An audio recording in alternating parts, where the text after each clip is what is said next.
glad we led with that because it is a topic that is on top of so many people's mind. The housing market. There are so many national stories. Of course, there's the ebb and flow of mortgage rates. But what about locally? Don't worry. Your family here at GMSA Weekends, we have you covered. We always want to know, is it a good time to buy? Is it a good time to sell or stay put? So joining us in today's Leading SA segment is Chair of the Board for the San Antonio Board of Realtors, William Curtis. Good morning, sir. Thank you so much for joining us. Good morning. Thank you guys so much for having me. All right. So, Mr. Curtis, what is the current state of the San Antonio housing market? Yeah, so San Antonio housing is actually doing fairly well. One of the beautiful things about San Antonio just in general is our highs are never so high and our lows are never so low, just kind of given the economy that we have. So housing prices generally kind of stay relatively steady. We are right now in a bit of a seller's market, and we can understand that with the way interest rates have been. Some folks are waiting to see if those are going to come back down. They may be wanting to see what's going to happen, but there's still a lot of opportunity to buy out there. We're kind of out there looking as well to see if we can find that next home to move up. And we're finding a few things out there as well that might work for us. So absolutely great opportunities out there to purchase. And the overall housing market, our fundamentals are relatively solid. And I'm glad you talked about it being a buyer's market or a seller's market. But you had mentioned that the conditions in San Antonio were almost protected, insulated from the national ebb and flow. Why is San Antonio so protected when we see places like Austin or Phoenix, kind of that boom or bust cycle? Sure. A lot of it comes down to just what our economy is based off of. So much of our local economy here is based off of the federal government and what the federal government's doing between the joint bases that are here, between the biomedical research that's here.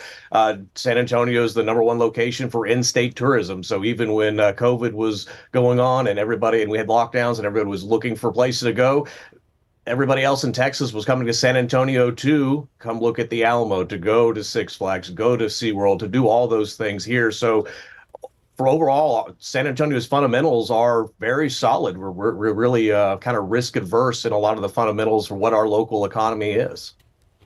Okay, so our mortgage rates right now are about what, Max? In the high sixes? High 6%. So for someone who is wanting to buy, but they are very scared or turned off by that high mortgage rate, what would you tell them? Like, oh, should go ahead and buy. You can always, refinance. What would your advice be? Sure, and that's what a lot of my colleagues will say is, hey, if you love the house, go ahead and purchase that house. And if rates come down, look at refinancing. That's certainly an option as well. I think we got a little accustomed to having just unusually low interest rates for really a decade plus. But if you look at the long-term historical average of where interest rates have been, it's been between 5 and 6%. So if you look at kind of where we are right now, maybe we're just slightly higher than what the long-term average has been, but not terribly far out. So this could be something that we see as a little bit more of a normalized market. But we'll see what the Fed decides to do this year as well. I know they've indicated a couple of rate cuts. We'll see what they ultimately do. I don't envy them in their job trying to land this ship softly. It is really funny because there are so many factors that go into buying a home. And Sarah had a good point with the mortgage rates. Well, I'm the only person who lives in an apartment here on the show, so I have a unique perspective. But it is that question of renting versus buying. I know for so many people, they look at the lump sum of the cost of the home. But for others, like myself, it is that monthly fee that comes to the mortgage rate. So from your perspective, what's more advantageous right now with the current high mortgage rate? I know historically not as high, but in the last decade, higher than we've had, especially during COVID, where it was, sub 3%. What is better right now, renting or buying?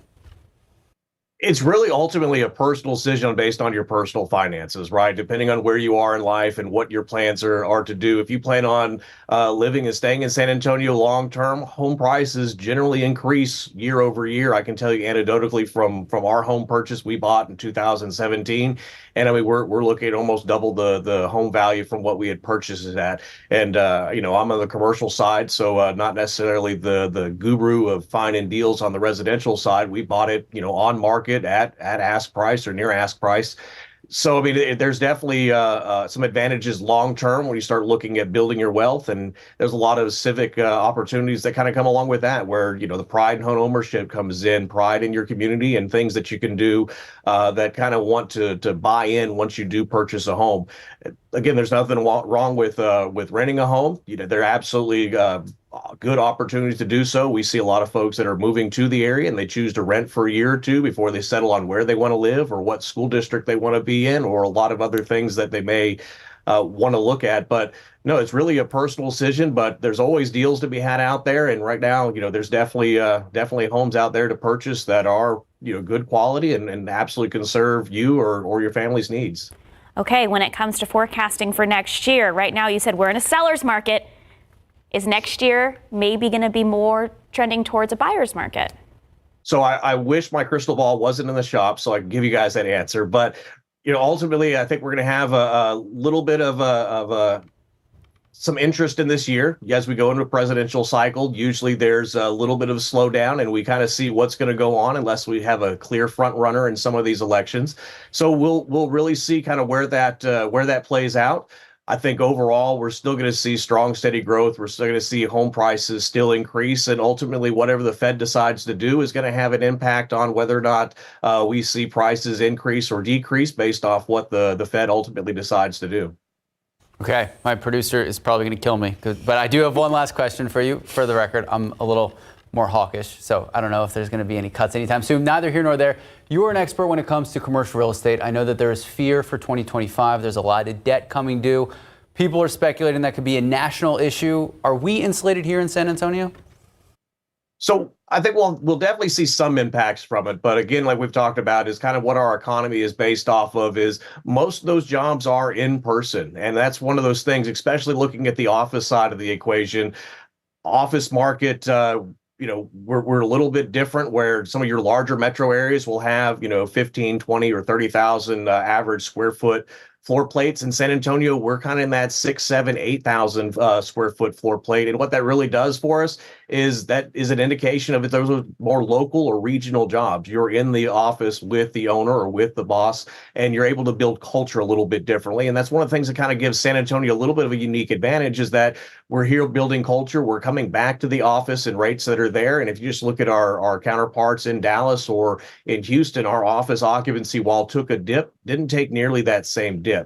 Multifamily, it's a little bit of a different story. They're running into an issue where funding may not be available for some of those, and they're definitely lenders working to try to figure out how do they work on those refinances and how that's going to look. But they're a little bit of a different model as well, where we have enough demand. We have something like almost 500,000 people moved to Texas alone just last year, and a good chunk of those are coming to San Antonio just given our cost of living. So yeah, absolutely. We may see, some struggles there in the commercial side, but I don't think we're going to be anywhere near as challenged as what the rest of the country may be, just given our good fundamentals here for San Antonio.